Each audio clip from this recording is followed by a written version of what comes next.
नाक में गुस्सा रखा है, नाक में जरा सा छू गया तो पीट देगा, वो गाली दे देगा। लड़ाई लड़ते हैं या मन से उसका अनिष्ट सोचने लगते हैं तो उसकी हानि होगी कि नहीं ये तो पता नहीं, पर अपनी हानि तुरंत होने शुरू हो जाती है जब हम क्रोध करते हैं। हृदय जलने लगता है, विचार गंदे होने लगते हैं, भावना हमारी हमको जलाने लगती है। हमें क्रोध कब आता है? जब हमारे प्रतिकूल कोई बात होती है। पॉजिटिव अनुकूल में कभी क्रोध आया है क्या? आप देखो, आ ही नहीं सकता। तो इसको मिटाना ही हमारे लिए कर्तव्य है और ये पवित्र बुद्धि विवेक के द्वारा मिटाया जा सकता, दूसरी कोई दवा नहीं। विवेक धारण तभी होगा जब बुद्धि पवित्र हो। बुद्धि पवित्र तभी होगी जब आहार पवित्र हो, संग पवित्र हो, आचरण पवित्र हो, विचार तभी हमारे पवित्र होंगे ना। तो थोड़ा ब्रह्मचर्य पर ध्यान दो, आहार शुद्ध रखो, गंदे लोगों का संग न करो और नाम जप करो। आपकी बुद्धि में विवेक आने लगेगा, क्षमता आने लगेगी उसको काटने की। काट दिया तो बात बन जाएगी। अब नहीं काटा तो फिर उसको काट दोगे। लड़ाई झगड़ा गाली गुप्ता ये सब। क्रोध तो तब आए जब हम अच्छे हों और सब लोग बुरे हों। तो बुरे के ऊपर क्रोध आता है ना। तो अगर लौट के देखो तो हम बुरे हैं, इसीलिए तो क्रोध आता है ना। तो फिर हमको सुधार करना चाहिए। बुरा जो देखन में चला, बुरा न मिलिया कोई, जो दिल खोजूं आपनो तो हमसे बुरा ना हो। आप देखो ईमानदारी से बचपन से जब से याद है तब से अब तक, क्या आपने सब काम सही ही किया है क्या विचार करके? तो फिर हम दूसरे पर क्यों क्रोध करें? जैसे मान लो बच्चा है, परिवार का जन है या कोई पड़ोस का जन है, जो हमने गलतियां की, अगर उससे वो गलती हो रही तो जैसे हमने अपनी गलतियों को क्षमा करके कभी अपने को दंड नहीं दिया, ऐसे उनको भी क्षमा कर दें। अगर हमें बच्चों से क्रोध दिखाना पड़े तो दिखावटी करें, नाटक वाला, कि इनका सुधार हो जाए। अंदर से हम क्रोध ना करें। अंदर से क्रोध करने पर फिर हमारा हृदय मलिन हो जाएगा, फिर हमारे अंदर द्वेष वृत्ति आ जाएगी। और भजन की तो बात जाने दो, फिर अगर हम संभाल ना पाए तो हिंसा आदि दोष हो जाते हैं।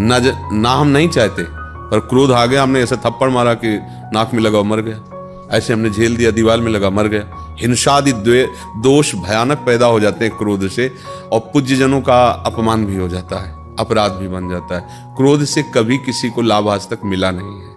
जब कभी किसी को लाभ मिला है तो क्षमा से मिला है, क्रोध से नहीं मिला। आप क्षमा करो, आप किसी पर गुस्सा मत करो।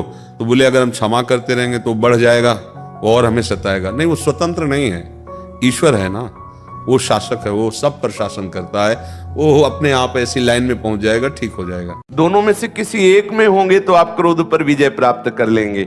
यदि ये स्मृति में आपके है कि नाम चल रहा है, रूप चल रहा है, ये छूटे ना तो आप क्रोध को सह जाएंगे।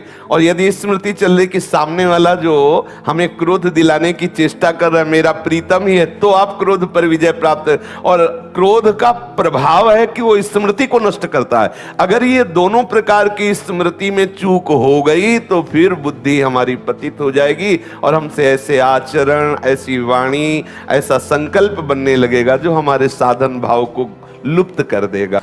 क्रोध की कोई स्वयं की सत्ता नहीं है, वो कामना से पैदा होता है। अब हमको देखना है कि हमारा कर्तव्य उसके प्रति क्या है। कब क्रोध आया? जब हम अपने कर्तव्य को भूलकर आपके कर्तव्य हमारे लिए कैसे होने चाहिए, वही क्रोध आता है। आप इसकी जांच कर लीजिए। पति पुत्र परिवार के प्रति हमारा क्या कर्तव्य है, जब आप सोचोगे तो क्रोध नहीं आएगा। उनसे हम चाहते हैं, कामना करते हैं, और वो जब वो नहीं करते तब हमें गुस्सा आता है। और अगर हम नाम जप करें तो ये बात खत्म हो जाएगी, हमारी बुद्धि शीतल होने लगेगी। क्रोध आता है तो कड़ुआ बोलने का मन होता है, किसी के लिए गाली बोलना, कड़ुआ बोलने का मन होता है, और हिंसात्मक वृत्ति जागृत होती है।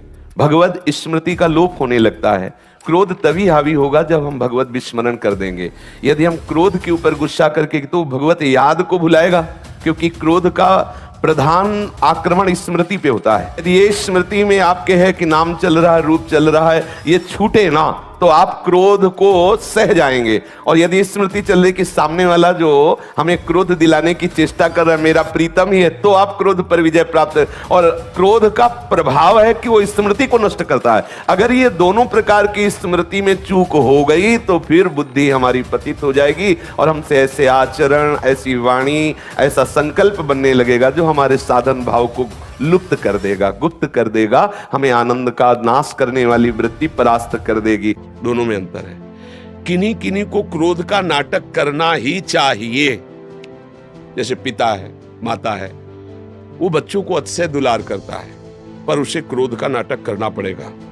समय से उनको भोजन दीजिए, वस्त्र दीजिए, आवश्यकता की पूर्ति कीजिए और निरीक्षण परीक्षण करके तुम्हारी नजर इतनी शासन पूर्वक होनी चाहिए, क्रोध नहीं है।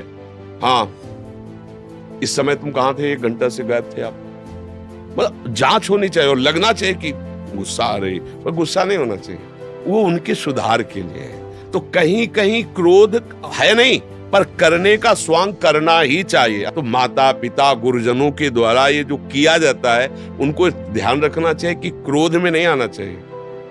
क्रोध को दबा करके क्रोध का स्वांग करोगे तो बढ़िया बात बन जाएगी, और वो स्वांग आपका प्रभावशाली होगा। और जब आप क्रोध में होंगे तो इसका प्रभाव होगा कि उसके अंदर आपके जो क्रोध वृत्ति है वो जाएगी, आपका विरोधी भाव पैदा हो जाएगा, चाहे आपका बेटा ही क्यों ना हो। एक दिन वो आपके विरोध में खड़ा हो जाएगा कि अब हम भी वयस्क हो चुके हैं, आप अपना जीवन देखिए, हम अपना जीवन देखेंगे। और जब आप स्वांग करोगे तो नम्र हो जाएगा, क्योंकि आप क्रोधित नहीं हो वास्तविक। वो एक दिन विचार करेगा कि अगर पिताजी ने डांटा ना होता तो मैं गलत संग में फंस जाता।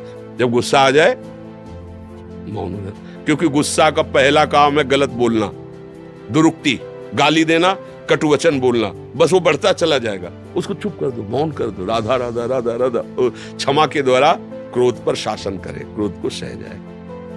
और जब अपने को गुस्सा लगे ना तो अपने ठाकुर से लड़ना चाहिए। बाहर बाहर बाहर लड़ने से होगा क्या, अंदर क्लेश होगा, शांति होगी। ठाकुर से लड़ोगे ना बात बन जाए, जीत जाओगे। इनको ठीक करना है, हमें कम ठीक होना है, इनको ज्यादा ठीक होना है। इसलिए हाँ, कभी कभी ऐसा होता है, कभी कभी होता है कि अपने भक्त के रोषपूर्ण मुखारविंद को देखने के लिए ये भी लीला करते हैं, उसे छेड़ देते हैं। और जब वो गुस्सा होता है तब इनको सुख मिलता है कि ये मेरे जैसे छोटा बच्चा है ना, नाराज होके एकदम माँ की गोद में दौड़ता है, माँ के केस पकड़ता है, माँ से, तो माँ को वो केवल माँ ही जानती है, दूसरा नहीं।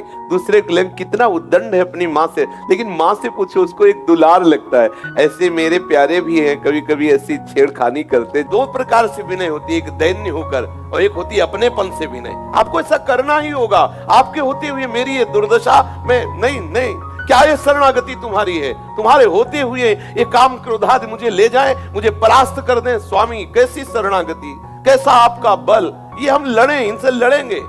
हमारी विनय भी इन्हीं से है और हम लड़ेंगे इन्हीं से, क्योंकि हमारे में सामर्थ्य नहीं है।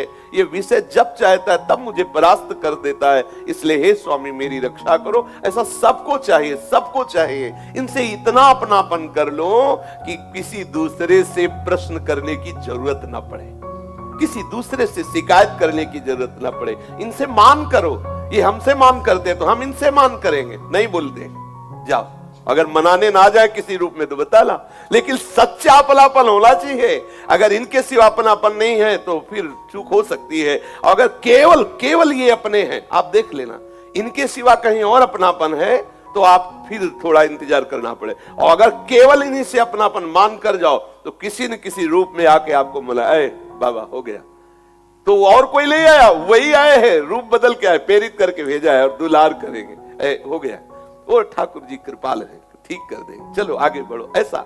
इसलिए मुझे लगता है हमें किसी और से नहीं लड़ना, इन्हीं से लड़ना। इनके सिवा हमारा कोई नहीं, और इनसे लड़ाई होगी तो हम विजय को प्राप्त होंगे, मेरी हार नहीं होने वाली।